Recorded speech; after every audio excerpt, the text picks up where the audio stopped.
Olá pessoal, aqui é o professor Hamilton e neste vídeo eu estarei mostrando para vocês o laboratório Interprete dados HTTP e DNS para isolar o agente de ataque.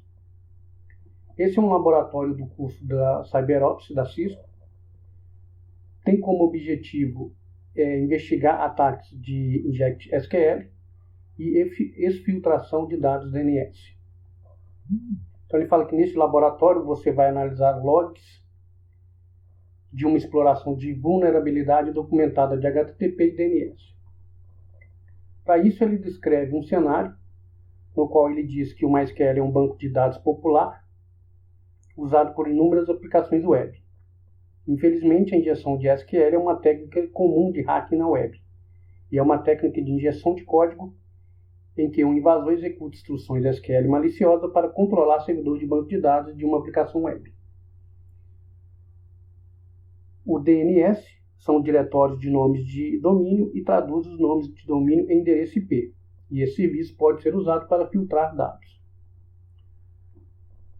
O pessoal de segurança cibernética determinou que ocorreu uma exploração de dados contendo P2, podem ter sido expostos a atores de ameaça, e neste laboratório você usará o Kibana para investigar a exploração para determinados dados que foram exfiltrados usando HTTP e DNS durante os ataques. O Kibana é uma aplicação open source que trabalha com o Elasticsearch, fornecendo recursos de busca e visualizações de dados indexado no Elasticsearch. Os requisitos para executar esse laboratório é você estar utilizando a máquina virtual Onius Virtual. Instruções para a gente fazer essa atividade. Primeira parte. Investigação de ataque de inject SQL. Nessa parte, você investigará uma exploração em que o acesso não foi autorizado, foi feito as informações confidenciais armazenadas em um servidor web. Você usará o Kibana para determinar a origem do ataque e as informações acessadas pelo invasor. Então, na primeira etapa, ele pede para alterar o período de tempo. Foi determinado que a exploração ocorreu em um momento, durante o mês de julho de 2020, por padrão, né? O Kibana ele exibe dados das últimas 24 horas e você poderá alterar as configurações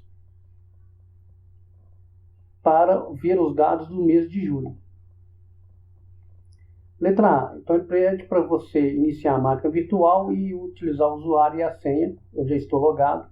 E segundo, ele pede para a gente executar o comando para verificar o status dos serviços. Fazendo isso, eu vou em aplicações, utilities, terminal. Sudo so-status.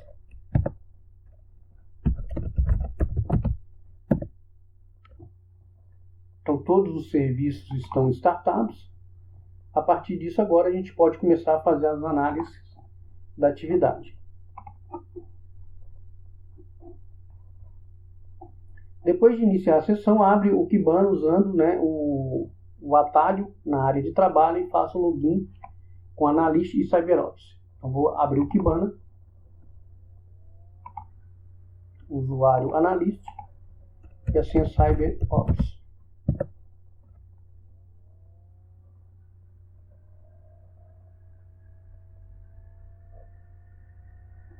Então essa é o Kibana, né? Ele tem um databoard que é composto por gráficos, diversos tipos de gráficos. Aqui ele veio vazio, por quê? Porque nesse período de tempo, que é por padrão, ele diz lá que o Kibana ele traz tudo referente às últimas 24 horas. Como não aconteceu nada, ele trouxe aqui em branco para mim, tá vendo? Ó? Então, se você reparar aqui as últimas 24 horas, não teve nenhum incidente. Então por isso que ele não trouxe nada para a gente. Voltando aqui à atividade, ele fala, né, que no Security One o Kibana tem muitos painéis construídos e visualizações para monitoramento e visualização personalizadas. para monitorar seu ambiente de rede específico e observe no seu painel que pode não ter os resultados das últimas 24 horas, foi o que eu mostrei para vocês lá. D. No canto superior direito da janela, clique na última 24 horas para alterar o tamanho do intervalo de tempo. Então aqui ele vai pedir para a gente fazer a alteração do intervalo de tempo. Para isso ele pede para você selecionar, né, o absoluto intervalo de tempo e editar os horários. Depois clicar em Go. Então vamos fazer isso. Então eu vou vir aqui nas últimas 24 horas, absolute, e aqui eu vou determinar o período que eu quero que ele traz para mim os logs. Então vai ser do dia 1º até o último dia 30, que é o período que ele especificou lá na atividade. Ele está carregando, ó, e automaticamente ele já preencheu para mim todos os valores no databoard. Então eu tenho um total de 136 logs para ser analisado, tá? Então ele traz algumas informações aqui como gráfico, quantidade de alertas, né, um sumário de alertas. Então ele traz todos os logs. Então ele mostra para a gente algumas informações para que a gente possa fazer análise. Voltando aqui agora, na letra E. Observe o número total de logs para todo o mês de junho de 2020. Seu painel deve ser semelhante ao mostrado na figura. Reserve um momento para explorar as informações fornecidas pela interface do Kibana. Então nós vimos que automaticamente o nosso painel aqui, ó, bateu de acordo com o que está mostrando lá no laboratório. Continuando agora etapa 2. Filtrar dados HTTP. Como o ator de ameaça avaliou os dados armazenados em um servidor web, os filtros HTTP é usado para selecionar logos associados ao tráfego HTTP. Selecione HTTP sob o cabeçalho ZigHunt, como mostrado na figura. Então eu vou vir aqui, ó. Tá aqui, ó. ZigHunt HTTP. Clico. Ele está carregando as informações. Então nesse caso aqui eu tenho 22 logs para ser avaliado. Tá?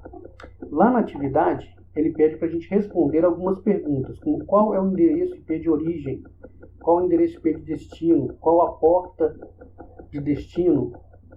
Basta a gente vir aqui, ó, e aqui eu tenho IP de origem, IP de destino. Qual que é o IP de origem? 202.165.200.227. Qual que é o IP de destino? 209.165.200.235. Para saber a porta, como eu estou trabalhando com HTTP, a porta é 80, obviamente. Mas eu vou mostrar para vocês aqui, nós vamos validar essas informações aqui, ó, destino e porte 80. Então eu tenho IP de origem, IP de destino. Destino porte 80.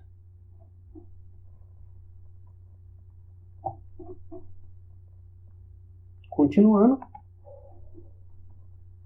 ele pede para rolar um pouco mais abaixo, né, dos logs HTTP, e eles falam que eles listam os 10 primeiros resultados. Essa tela aqui, ó, logs HTTP. Então ele lista aqui os 10 primeiros resultados. Tá vendo? Se eu quiser navegar entre os outros, basta utilizar a setinha de direção.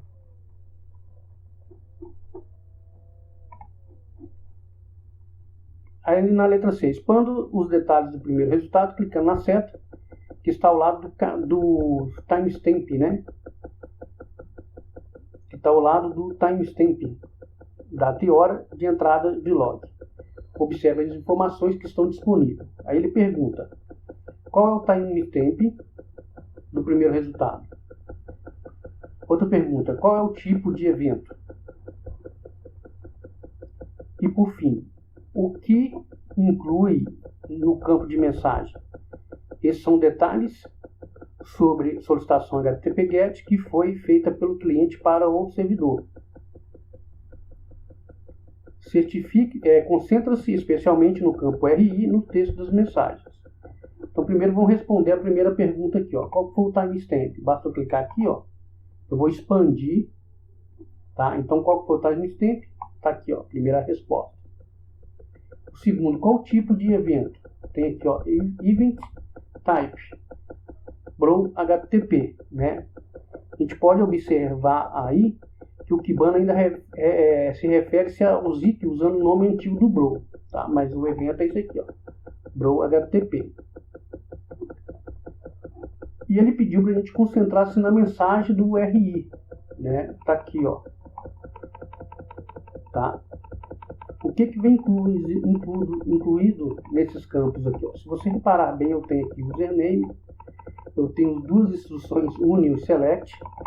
Isso aqui é a instrução de banco de dados, né? De seleção e união. Então, automaticamente, o atacante ele fez aqui um ataque de SQL inject. E se você reparar bem, existem alguns campos que ele quer saber, né? Como o número do cartão, provavelmente, o CCV, a data de expiração, o credit card, né? A senha e algumas informações do usuário. Então, para essa resposta, né, a gente coloca lá, a mensagem inclui esses campos aqui que a gente acabou de verificar. E por último, né, ele pergunta aqui, ó, voltando aqui à nossa atividade, ele pergunta aqui, ó, qual é o significado dessa informação, né? Então a gente pode dizer que parece ser um pedido de informação de cartão de crédito, né?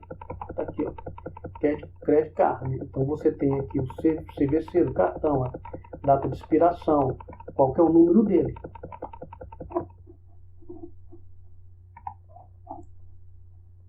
Agora, etapa 3. Reveja os resultados. Na letra A, algumas das informações para as entradas do log contêm hiperlinks para as outras ferramentas. Clique no valor do campo ID do alerta da entrada do log para obter uma exibição de eventos diferentes. Vamos lá. Ele pede para vir aqui no ID. Aqui em cima, que é esse campo aqui, ó.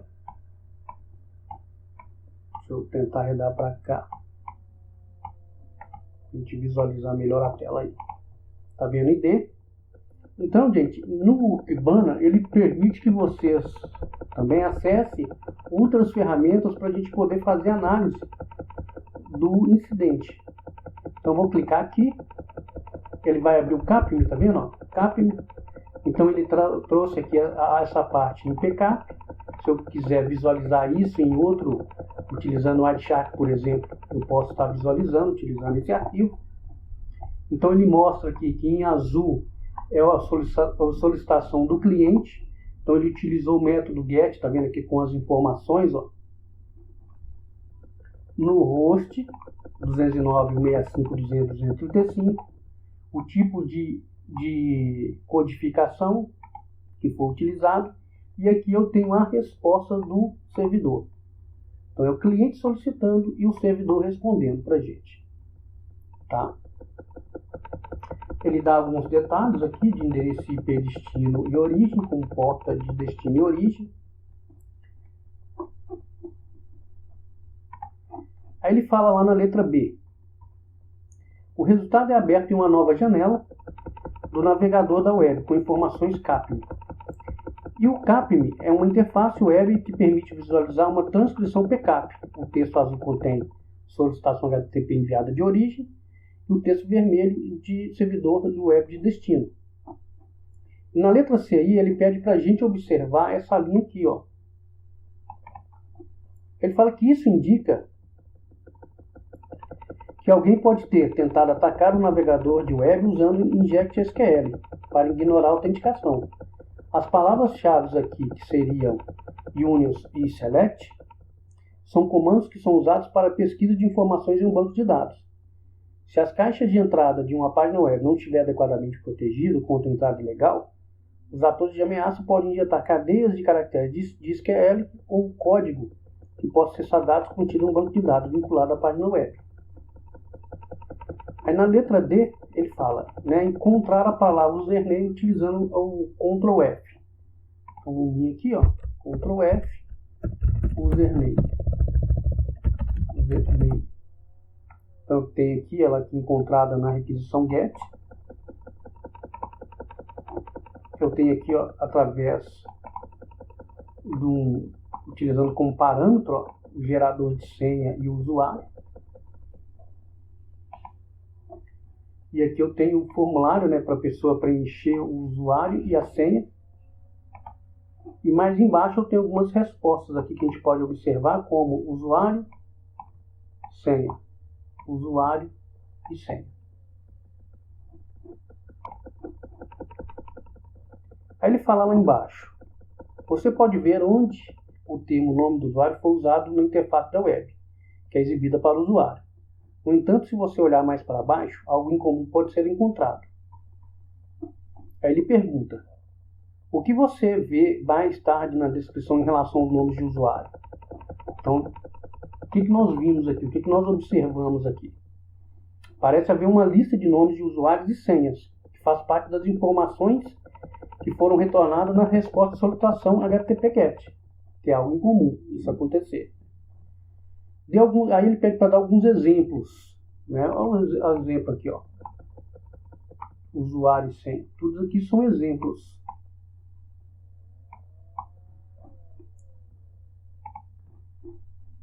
Aí ele pede para fechar o Kibana não, o Capim, fechei, e retorna ao Kibana.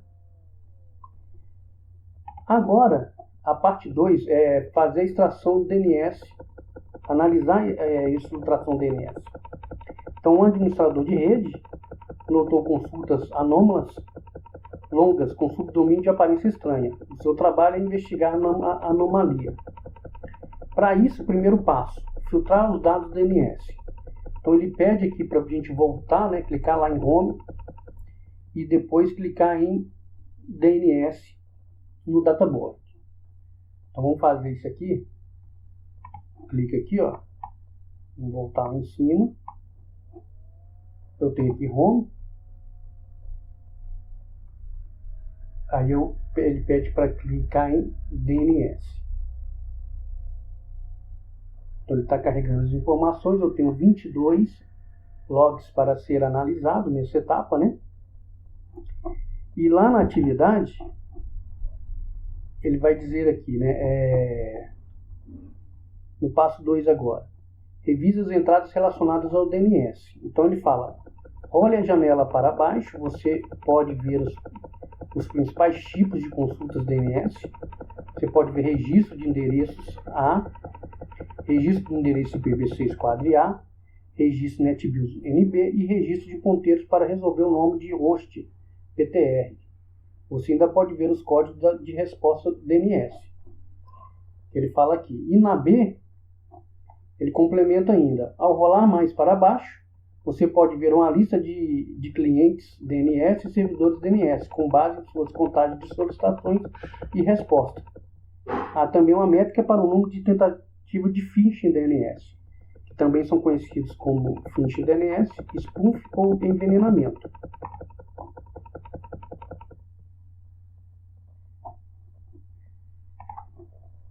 Envenenamento. Então vamos rolar aqui, ó, para a gente observar o que ele disse lá. Então eu tenho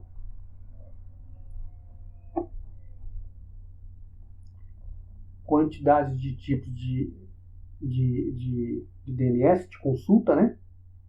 PTBR indica que resolução de nomes, né? Então eu tive 18. Endereço de registro A, que é IPv4. E aqui eu tenho código de response, né? Response service file. Eu posso também observar aqui os endereços IPs de clientes DNS, os endereços IPs de servidor DNS, e aqui ele falou, ele citou, né, lá no texto, que ele traz aqui também uma métrica, né, de números de tentativa de phishing. Tá? Aí ele falou na letra C agora. Role de volta para a parte superior da janela e digite exemplo.com na barra de pesquisa. Depois clicar em exemplo. Então ele pediu para a gente retornar aqui. E aqui, ó, eu posso também fazer as consultas por aqui, ó. Exemplo.com e mando atualizar.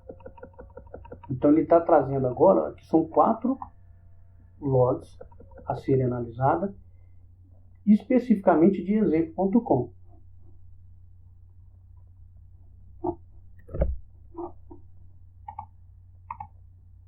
Vai continuando. Na letra E, localize informações sobre cliente DNS e servidor de DNS. Registre os endereços IP tanto do cliente e servidor DNS. Se a gente observar, ó, basta vir aqui, ó. Cliente DNS, qual que é o endereço IP? 192.168.0.11 e o servidor 209.165.200.235.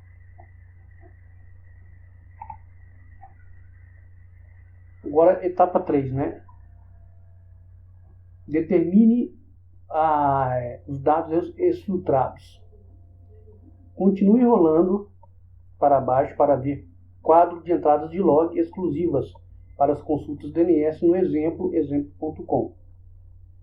Observe como as consultas são para subdomínios suspeitosamente longos anexados a nsexample.com. As cadeias longas de números de letras nos subdomínios parecem texto codificado em hexadecimal, em vez de nomes de subdomínios legítimos. Clique no link Export URL e faça o download do arquivo, que vai se encontrar nesse diretório aqui. Então vamos lá. Então aqui ele vai mostrar, né, todas as pesquisas DNS realizadas. Então ele pede para a gente fazer o download do arquivo. Fiz, ó. Vou abrir ele para vocês verem. Então se vocês observarem bem, abriu aqui, ó. As consultas DNS muito longas. Isso é uma coisa muito improvável de acontecer. E realmente isso aqui parece ser códigos em hexadecimal. Continuando, né? Aí ele vai pedir para a gente navegar até a pasta, abrir o arquivo e retirar essas informações que estão aqui, ó, tá? Então vamos fazer isso. Vou retirar aqui.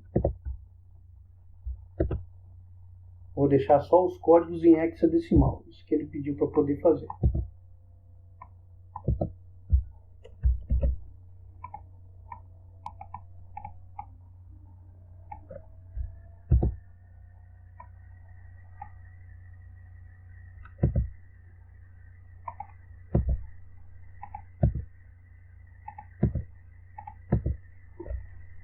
Vou tirar aqui também. Agora só ficou os códigos em hexadecimal. Vou salvar e fecho. Aí ele pede para usar esse comando aqui para a gente decodificar esse código, tá? E depois visualizar o arquivo. Então vamos ver aqui então. Então vamos abrir lá o terminal.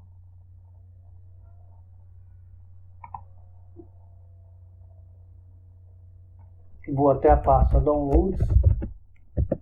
Vou fazer um ls, ó, o arquivo está aqui salvo, tá vendo? Então agora nós vamos utilizar o comando xxd para fazer essa decodificação. xxd -r-p e entre aspas duplas eu vou colocar o nome do arquivo. Ele vai ser decodificado. E a saída desse comando eu vou jogar para dentro de outro arquivo que é o secret.txt. Vou dar Enter. Ó, ls agora criou o outro arquivo. Vamos ver o que tem dentro dele agora. O que foi decodificado. Tá vendo? Então foi uma mensagem, ó. Documento confidencial, não compartilhe. Este documento contém informações sobre seguranças. Então, automaticamente ele utilizou consultas DNS para poder passar informações ocultas, né? Retornando lá à atividade, ele tem algumas perguntas a serem respondidas. A primeira é: os subdomínios eram um subdomínio de consulta DNS? Caso contrário, qual é o texto? Então não era consultas de subdomínio de DNS, né? Era uma mensagem no qual o texto é isso daqui, ó. Ele estava em hexadecimal e foi decodificado. Segunda pergunta aí. O que esse resultado implica sobre solicitações de DNS específicas? E qual é o significado maior? Tá? Então a gente pode dizer aí, né, que esses resultados aí, ele indica que foi uma solicitação DNS separadas e coordenadas contendo conteúdo oculto. Foi o que nós vimos lá quando nós decodificamos. O maior significado disso, né, desse resultado aí, é que consultas DNS podem ser usadas para ocultar o envio de arquivos, para poder ignorar a segurança da rede. Por quê? Porque essas requisições DNS não são monitoradas, né? Por isso que acontece isso. Aí por último aqui, ó, ele fala o que pode ser criado essas consultas DNS codificadas e por que o DNS foi selecionado como meio de exfiltrar os dados. Então isso aqui, gente, a gente pode dizer que é possível que o malware